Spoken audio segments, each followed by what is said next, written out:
来看，伫东沙有一种专门咧食酸蚵的海青，或者激光海青，也或者魔鬼海青。今嘛发现，这种海青是大量生态，数量直头增加。有学者烦恼讲，这个酸蚵的生态可能会崩盘。今嘛请百外个会晓创水的志工分集体，要来到清除减少这款海青的数量。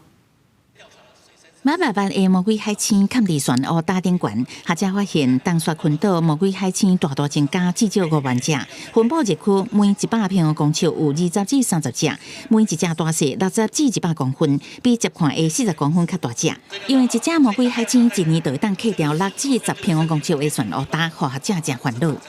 它一年大概可以吃大概6平方公尺到十几平方公尺，但是一只就吃这样。越大只当然吃越多嘛，所以你上万只、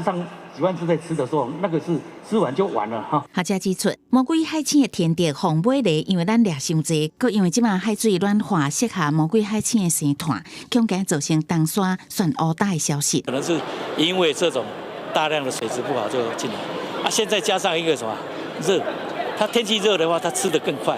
产得更多。内政部指示海管处成立东沙突击队，接无创水志工搭配中研院、中山大学的东沙研究站，还有国家公园的创水专业人士去清除，教会他们怎么做移除，然后该注意哪些安全上面的事情。